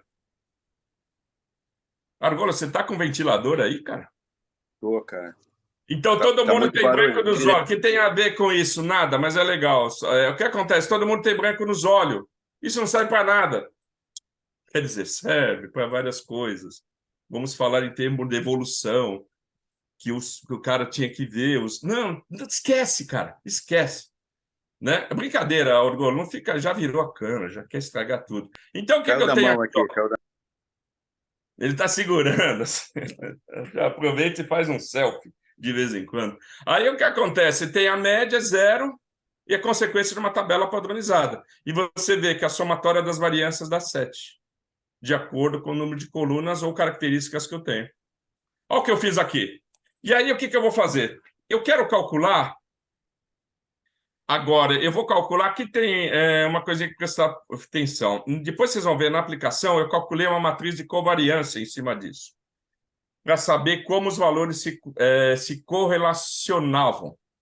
E a partir dessa matriz de covariância, eu calculei o SVD. Aqui está um ponto bem interessante. É aí que o SVD entra para que eu consiga fazer as minhas componentes principais. Você percebeu? É aí que o SVD vai entrar. Então, o SVD ele vai me dar 3 matrizes, como eu falei para vocês. Ele vai matriz U, a matriz sigma e a matriz V. Aqui eu acho que eu puxei V, eu acho que eu puxei a V, acho que essa é a V. E aí o que acontece? Faz diferença? Não. Né? Mas o que vai fazer diferença? O que é sempre igual? São os autovalores. Eu tenho que utilizar o SVD. Então, eu uso o SVD para ver qual é a contribuição do meu componente principal em relação aos outros. Quando eu calculei, baseado nos meus autovalores, eu peguei o alto valor, eu dividi pela somatória dos autovalores, que dá 7, e multipliquei por 100. Eu percebi que a primeira coluna, e depois tem a matriz dos autovetores, que ela sai a partir dos autovalores. Muito autovalores, né? Eu percebi que a primeira coluna ela tem uma contribuição de 56%. E a segunda coluna tem uma contribuição de 24%. E aí é bem interessante, eu até anotei aqui, ó, quando eu tenho contribuições acima de 80%, inclusive, eu posso pegar somente essas 2 colunas e fazer a minha correlação depois com todo mundo. Então, eu posso me basear, por exemplo, nessas 2. Isso é uma regra. A soma das 2 deu acima de 80%. Deu 80%. Okay. Porque, na realidade, eu vou buscar um gráfico XY depois. Eu vou colocar componente 2 e eu vou colocar componente 1. Entendeu? Então, Perdão, fala. Só uma coisa. Você está falando um pouco sobre autovalores e autovetores. Pensa, se você pegar uma matriz e multiplicar por um vetor, esse vetor vai rotacionar e mudar de tamanho. Sim, ele vira e stretch. Um alto valor é associado a um alto vetor, porque o o autovetor ele não muda de tamanho, tá? Ele só vai fazer, entende? Desculpa, ele não vai rotacionar, tá? Desculpa, ele não vai rotacionar. Quando você multiplicar pela matriz, ele não vai um alto valor de uma um autovetor de uma matriz, tá? Um autovetor de uma matriz, quando você multiplica o vetor pela matriz, ele não vai rotacionar. Ele vai mudar de tamanho e o tamanho, a mudança de tamanho é dado pelo alto valor, tá? Eu não sei se ajudou ou se piorou. Pode ser que ajude, porque quando eu faço a matriz M, ela é composta U vezes sigma vezes V. Então, o que o Augusto está falando, se eu pegar U vezes sigma, ele vai esticar. E se eu pegar V, ele vai rotacionar. É isso, né? É isso. Então, eu tenho... Por isso que ele falou as 3 palavras mágicas. Ele esticou as 2 palavras mágicas. Ou 3 palavras mágicas. Multiplicar, esticar e rotacionar. É por isso que o SDD, a turma fala em cima disso e nunca ninguém entende o que você está falando. Na realidade, na decomposição, você vê que tem 3 operações, ou 2 operações, sei lá. Você tem 3 operações. A decomposição, U vezes o alto vetor, o alto valor, a matriz de alto valores, ela estica. E depois ela rotaciona. E dependendo do valor que você faz, você rotaciona do outro lado diferente. Por que que independe do valor? Porque quando eu crio, na realidade, uma matriz de autovetores, eu vou normalizar essa matriz. Eu tenho que normalizar no processo de criação. E é por isso que eles são ortonormais, porque eles são normalizados. Ok? Mas isso são regras do SVD. Ok? É importante que a gente entenda o que eu estou fazendo aqui.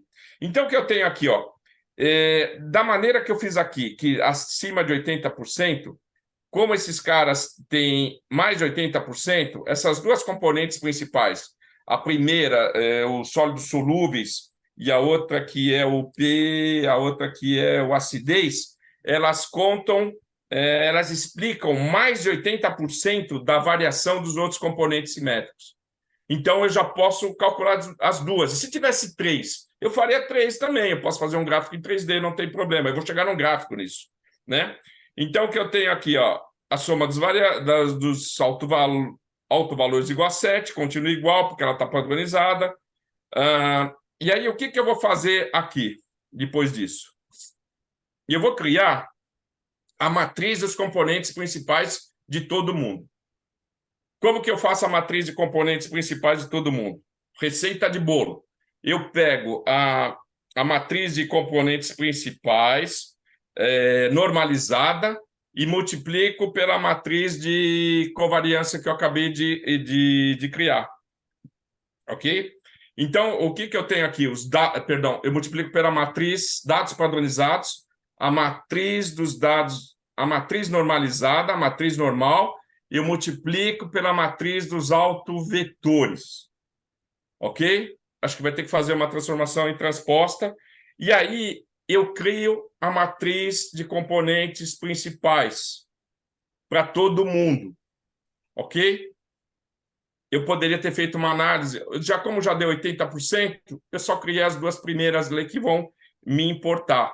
E aí eu começo a pegar, eu vou fazer um gráfico XY, onde X é a componente principal 1 e a componente principal 2. E aí eu vou começar a correlacionar esses caras aqui, ok? Então, o que eu fiz? Eu esqueci as outras componentes principais, porque elas só caracterizam 20%, por isso que dá um errinho de 20%. E agora eu posso começar essa minha matriz normalizada e eu posso começar a analisar. O que eu faço agora? Eu vou ter que fazer a correlação entre os valores padronizados, essa daqui é a minha matriz padronizada, com os componentes principais, que somam 80% da característica. Matriz padronizada, fui mostrando como eu criei, com os componentes principais. Eu não lembro, não tem problema, é receita de bolo. É receita de bolo. E aqui o que eu tenho? Eu começo a ter eu chego numa correlação entre os valores padronizados e os scores, e eu monto uma tabela. a partir das correlações, que é os sólidos solúveis, acidez. Cada coluna vai me dar um valor em relação à coluna de componentes principais. E vai ter uma relação de correlação. Então, sei lá, a polpa aqui, eu vou pegar, por exemplo, o valor A4 e A7. Eu peguei a A4 e A7, por exemplo. A4, aqui eu pego, por exemplo, aqui, ó, A4 e A7. Esses caras têm valores grandes. Por quê? Ó, perdão. Observa, ó, meu eixo é 0 aqui. Então, aqui são valores altos para a direita e para a esquerda são valores baixos. Observa, o 0 não está aqui, o 0 está aqui no meio. Então, eu consigo relacionar, por exemplo, a 7 e a 4. E aí eu venho aqui, por exemplo, vamos pensar em acidez. Acidez em relação ao componente principal 1 é um valor positivo. Então, a correlação é positiva. Então, se eu tenho um valor alto aqui, na minha tabela, por exemplo, ele vai ser um valor alto. Ó, A7, 15,6. E o valor 4 também vai ser um valor alto. Ok? Percebeu? Então, eu vou buscando correlações entre esses valores, né? Aqui, ó, tem uma correlação negativa. Vamos pegar a acidez da polpa. Então, quer dizer que se o valor aqui está alto, do A4, na acidez vai estar baixo. Ó, dos mais baixos que tem aqui, ó. 0,42, 0,58. Então, eu consigo ver que são valores baixos aqui. E, a partir daí, eu consigo ver, de acordo com o tipo de correlação que eu tenho, ó, por exemplo, aqui a 11, ele é muito pequenininho. Se for em relação a uma correlação positiva, né? Aqui, por exemplo, ó, ele vai dar ao contrário. Ó.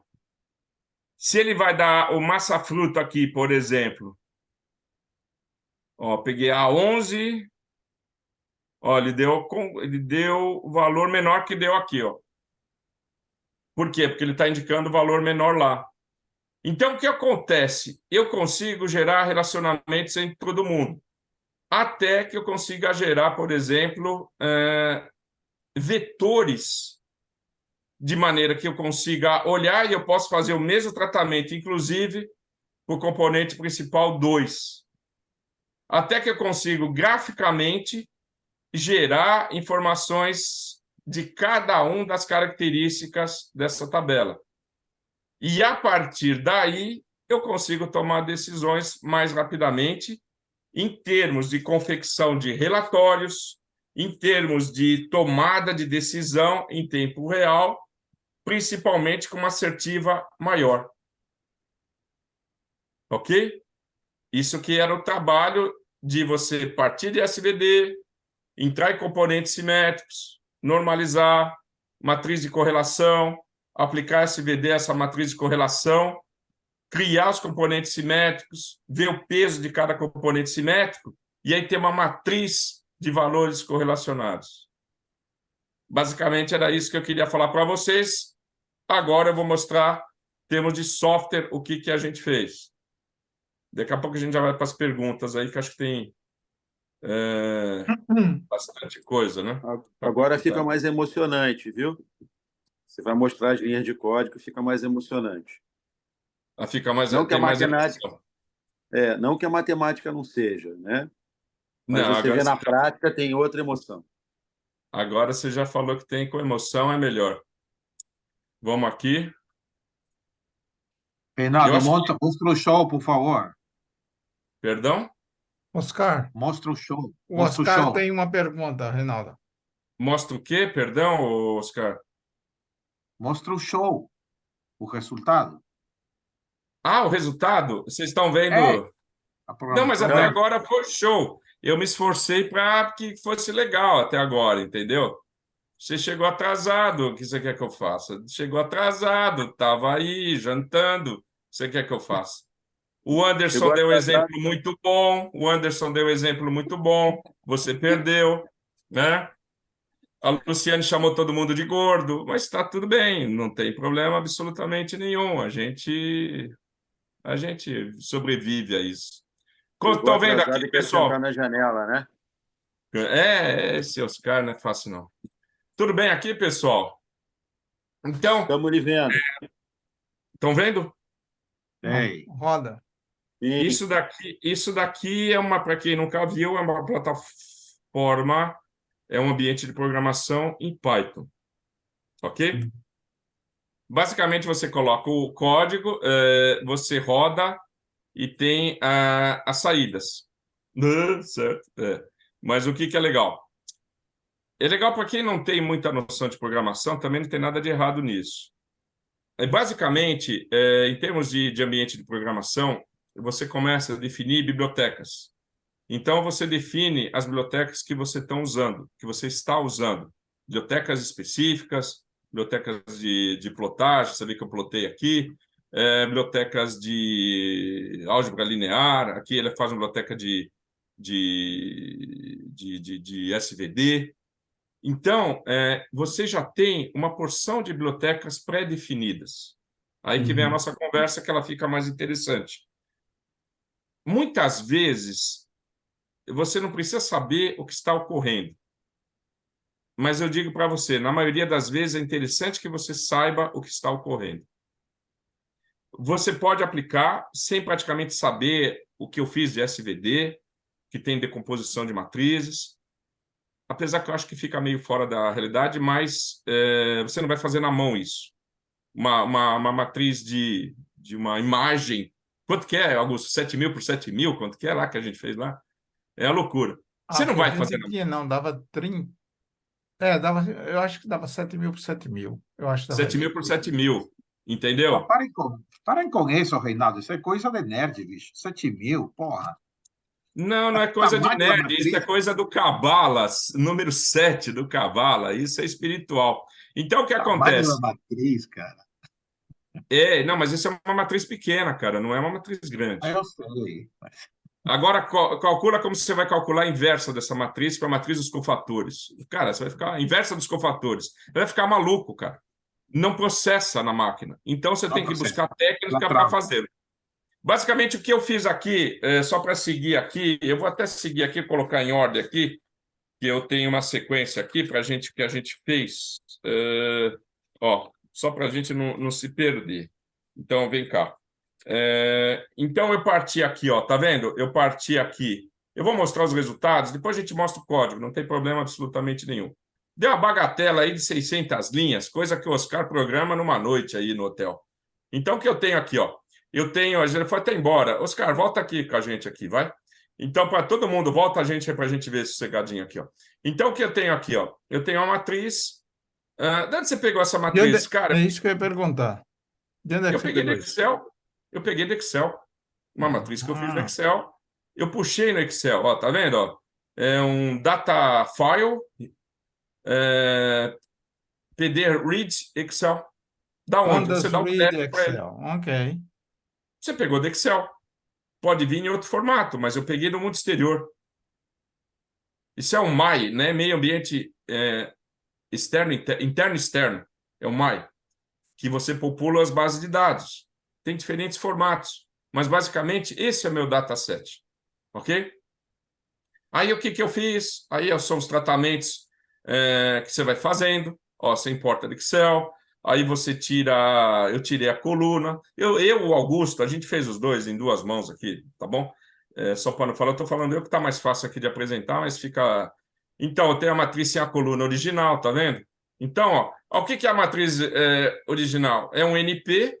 O que é o NP, amiguinho? É um NumPy, uma biblioteca do Python, né? Aqui tem coisa, até o Carlos Esmanioto ajudou a gente aqui em umas coisinhas, né? Não, Carlos, um dia eu chamei o Carlos chorando, né? Chorando, né? Dele mexeu também, né? A gente brinca aqui, faz chat GPT, mexe, estuda, chama os amigos, não tem nada para fazer, chama os amigos e vai fazendo. Até o Carlos ajudou aqui também. Então, o que acontece? Uma dúvida que eu tinha. Eu sou engenheiro eletricista, pessoal, só acredito em eletricidade, e eu nunca vi um elétrico, mas continuando. Eu tirei aqui a matriz, tá vendo? Tudo isso são bibliotecas, eu não preciso me preocupar muito, praticamente já vem. Aí, ó, eu começo a calcular as médias. Lembra, num determinado momento que a gente calculava as médias, o desvio padrão? Entendeu? Eu fui calculando aqui, ó. Eu fui calculando, ó. Escrevi um pouquinho, fiz umas documentações. Perdão. E vou calculando a média, ó. Feito na mão, bem grosseirão mesmo, assim. Não sou um grande programador, confesso para vocês. Bem grosseirão mesmo. Vai calculando a média, variância. Até eu consigo fazer, vocês conseguem fazer, tranquilo. Aí eu vou pegando de cada coluna, ó, vou preparando a média. Tá vendo que depois a gente populou, né? Aí eu peguei e fui calculando, comecei a fazer a normalização, que é o elemento menos a média dividido pelo desvio padrão. Ó, elemento menos a média dividido pelo desvio padrão. Cadê? Ó, tudo isso é para calcular a média. Elemento menos a média dividido pelo desvio padrão. Ó, eu peguei aqui, calculei, fiz tudo para cada um, entendeu? Eu coloquei o fora aqui, que o Augusto adora. Fiz para polpa, acidez, raio, pH, massa. Você percebeu que eu que fiz isso, né? Que o Augusto não gosta de fora. Ele faz tudo com matriz, me deixa maluco também. E aí eu obtive a minha matriz normatizada ou normalizada, né? Tá vendo como ela vem aqui? E se vocês olharem depois, 1,58 sai igualzinho que tem. Ah, mas é uma porção de número. É só fazer, deixar aproximar para 2 casas decimais, né? E trabalha normalmente. Aí depois eu fiz a média da coluna da matriz normalizada de cada uma, né? Peguei, ó, criei algumas funções, fui fazendo para desvio padrão da coluna normalizada para cada uma, e eu multipliquei a matriz normalizada pelos valores, eigenvectors, né? E obtive aquela matriz de correlação que eu faço menção. Aí, aqui, outra brincadeira que eu fiz aqui, matriz de covariâncias, até foi um teste, tá vendo, que eu coloquei aqui, matriz de covariância, eu obtive a matriz de covariância, e a partir daí eu apliquei o SVD sobre a matriz de covariância. Olha que legal, cadê ele aqui? Cadê? Ah, eu coloquei até na mão aqui para ver, isso foi o problema que eu tive, que o Carlos me ajudou. Ó, aqui eu faço... Cadê o SVD?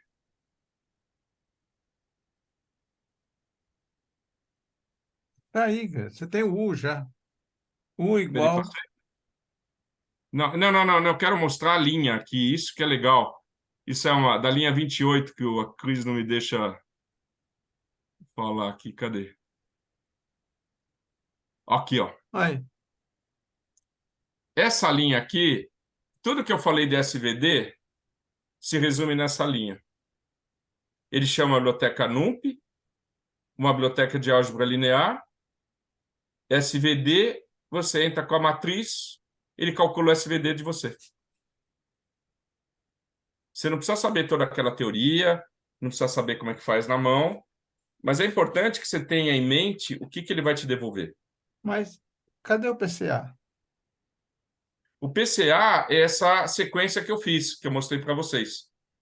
O PCA, o SVD está embutido dentro do PCA. O PCA também envolve a decomposição de matrizes. Vocês viram que eu trabalhei com várias matrizes. Trabalhei com a matriz de covariância, trabalhei com uma matriz normalizada. Essa manipulação dessas matrizes é parte do PCA. Na E verdade, dentro, poderia o SVD está mostrar dentro os dele. principais componentes? Vamos lá. E aí é o que eu tenho o U, ele dá esse U. Eu queria calcular isso na mão, consigo? Eu consigo. Consegue. Dá para fazer na mão isso. Não tem problema. Você vai demorar umas 6 horas, mais ou menos. Se não errar, né? Se não errar, os sigma. valores, o sigma, esse aqui é o sigma, ele está assim, na realidade ele é diagonal, mas ele devolve assim. E ele me dá o V hermitianiano, que ele fala V de H, que é o V transposto aqui. Ó, Essas são as matrizes que tem. Ó o V, eu inverti ele depois. Eu transpus ele. Aí eu fiz um outro cálculo também, tem uma outra técnica chamada Eigenvectors, que ele sai direto, você puxa da biblioteca. Ó, aqui, ó, você puxa direto. Ele faz direto isso, ó. Já está pronto, né? Aí eu fiz a matriz dos autovetores, só para brincar também, para ver se os valores batiam. Aí depois eu fiz as duas matrizes de componentes principais, C1 e C2, que eu mostro para vocês, que eu tirei as outras 5, só mostro as duas principais. Ok? Porque eu sabia que ia dar 80%. E se eu não soubesse, eu poderia calcular aqui também. Só faltou isso para calcular, eu calculei na mão. Esse foi o primeiro. Aí eu faço a parte final, que eu coloquei aqui para vocês, que é a parte de calcular, fazer a correlação entre os valores padronizados e os scores. Entendeu? Aí eu tive que calcular cada coluna, eu separei cada coluna, e aí eu fiz aí todo mundo com a primeira coluna normalizada, a segunda coluna normalizada, e eu fiz aquela tabelinha de correlações. Então, eu obtive aí, que eu coloco para vocês na apresentação, para C1, 0,418, esse 0,4171, menos 0,855, 0,8084, e aí bater os valores direitinho em cima do que eu mostrei para vocês. A partir daqui, você pode entrar aí, por exemplo, com uma rede neural, você pode entrar com Deep Learning, e depois você pode migrar para a sua inteligência artificial. Que o Carlos, se quiser fazer comentários, que eu sei que você trabalhou com isso. Isso é o que eu tenho que fazer para preparar para entrar para a inteligência artificial. Isso é o reconhecimento da bola que eu falei para vocês. Entendeu? Eu tenho que falar tudo isso para a máquina reconhecer que é uma bola. Eu tenho que falar para tudo isso para a máquina reconhecer que as duas colunas são as mais importantes. E, a partir daí, eu posso aplicar metodologias de inteligência artificial para continuar o estudo em cima disso. Legal? Senhores, perguntas, resposta, Carlos.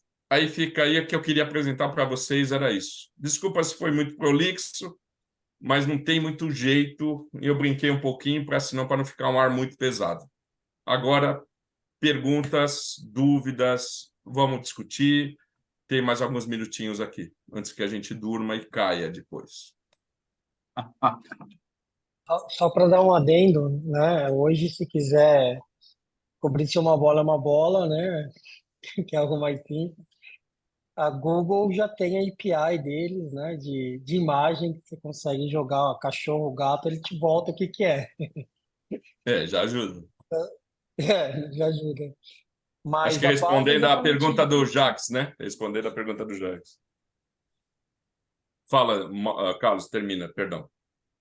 Não, eu peço desculpas. A base é justamente essa, né? O que eles fizeram é justamente criar uma base de dados com tudo isso já embutido lá dentro e já está classificado. Exato. Inclusive, quando no passado, não sei se eu comentei em algum momento naquela apresentação de ChatGPT, o CAPTCHA do Google, né, que é aquele negócio lá de você é humano, robô, etc., eles fizeram aquele negócio da imagenzinha justamente para treinar a IA deles, para poder treinar a base de dados deles. Então, eles perguntavam, clica onde é um hidrante, né, justamente para você ensinar a própria Google que aquilo é um hidrante. Eu também ouvi falar isso. Eu estava até conversando com o Anderson, acho que foi anteontem, numa live. Aí eu falei para ele assim: pensa só uma coisa. O dia que liberarem a IA para fazer consulta médica, a IA do Google vai estar anos-luz na frente. Por quê? O banco de dados que ela tem sobre o que a gente faz o dia inteiro é muito maior do que qualquer outro banco de dados, qualquer outra IA que aparecer. Ele sabe onde a gente anda, ele sabe que a gente não vai na academia, ele sabe o que a gente come, o que a gente gosta, os horários, ele consegue prever até o que eu estou com vontade de comer hoje. né? Então, quando você chegar para fazer uma consulta com o médico da Google, ele já vai falar: ô, meu filho, você está doendo do fígado, você come, você bebe, você não faz exercício, você é todo estragado. Enquanto o médico real, você chega e te pergunta: o que você está sentindo? Ah, estou com dor de cabeça, uma dor no estômago, umas dorzinhas aqui. Ah, é tal remédio. É. E do Google, não, ele vai dar um remédio mais específico, porque ele sabe qual é a tua rotina, ele sabe o que você faz. Sim, sim. Mas que tem que ter a base ou utilizar já, como o Carlos falou, as APIs prontas, né?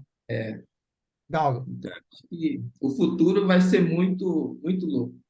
Mas também, sabe o que eu vejo também? A desvantagem disso tudo é igual a história da calculadora. Quando a gente era criança, nossos pais exigiam que a gente aprendesse a tabuada. E eu ficava pensando, mas para que eu tenho que aprender tabuada se tem a calculadora?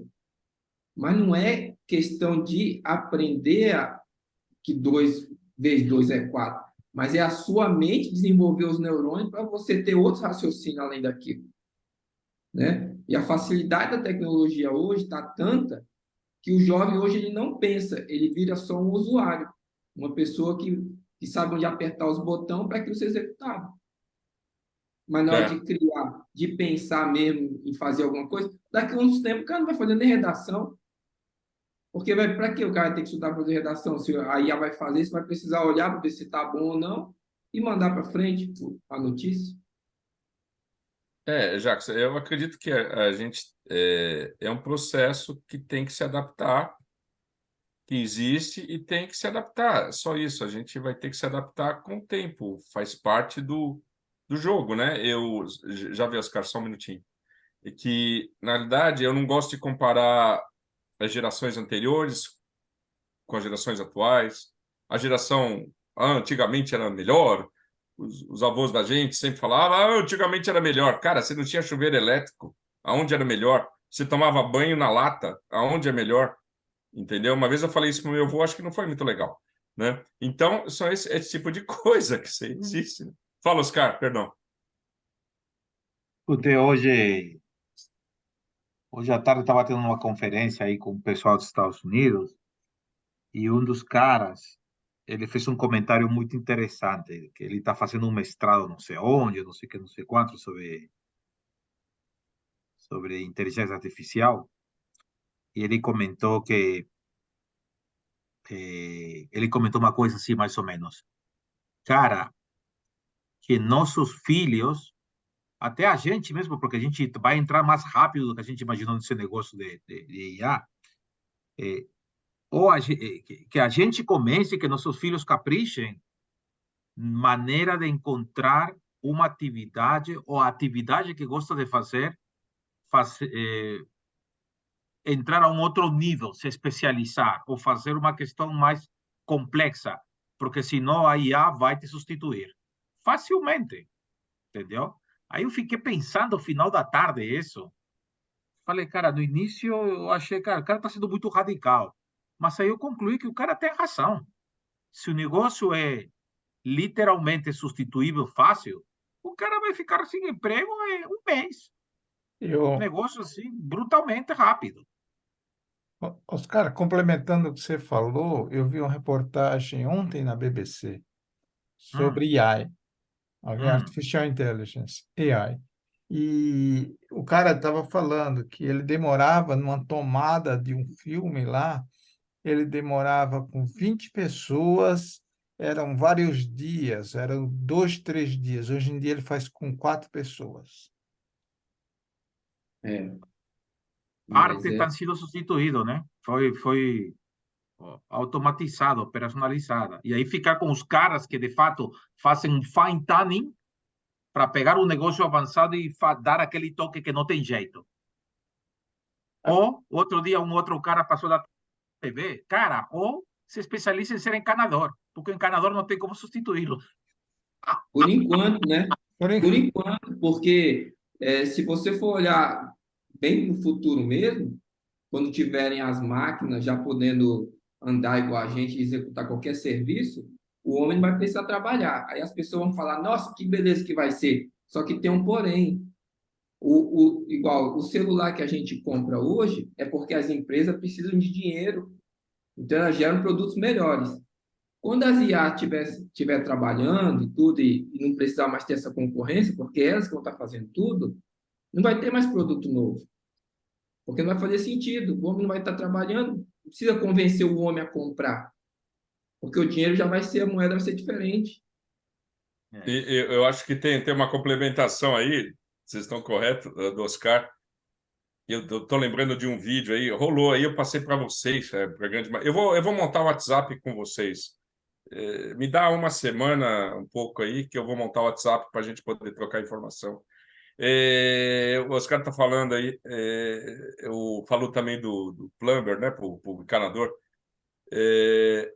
Limpeza de banheiro. Aí a gente fala assim, pô, a máquina nunca vai limpar banheiro. Tá rodando uns vídeos aí da máquina entrando, limpando o banheiro, arrumando tudo, passando É. tudo. Cara, você vai fazer o quê? O robô entra ali, né? Pior que nem bate na porta, né? Ele já entra lá. Se tá lá, vai dar problema. Mas não, a ideia é que ele já vem, já limpa todo o banheiro, que era uma situação que até no passado, ou seja, 6 meses atrás, a gente falava que isso não ia ocorrer, mas hoje já tem as máquinas que limpam o banheiro e limpa melhor que você. E ela limpa a noite inteira, ela limpa todo dia, ela não enche o saco, ela não faz greve, ela não pede aumento, Mas, entendeu? É igual também nessa área de manutenção civil, por exemplo, também já tem impressoras 3D para áreas de construção. Então, hoje em dia, eles conseguem até mesmo confeccionar casas. Então, isso daí também é uma área que também pode ser utilizada a inteligência artificial e até mesmo na parte de manutenção também são fatores que estão sendo pesquisados. Então, Entendeu? até Então, isso são também não coisas que a gente foge. não pensava. serviços manuais serão, provavelmente, muitos serviços manuais serão substituídos. Né? Pizza, tem um exemplo aqui do cafezinho, né? Aqui tem uma rede de café chamada Tim Horton, né? Isso eu já discuti até com vocês, com alguns de vocês. Outro dia a gente costuma ir todo sábado aí tomar um cafezinho lá, eu e o Augusto, para conversar a respeito disso. E, assim, pô, a qualidade tem dia que os caras estão felizes, a qualidade sai boa, sai excelente. Às vezes sai sujo, às vezes não sai, às vezes sai horrível, às vezes sai péssimo. É uma rede popular, sai péssimo. Se você colocasse um robô que fizesse o café, quanto você ia gastar? Ah, 2 milhões, 3 milhões de dólares. A gente fez uma conta, quantas pessoas trabalham lá durante o dia? 12. E quanto que é o retorno de investimento? Sei lá, 1 ano. Depois de 1 ano, o cara só tem manutenção do robô. Mais nada.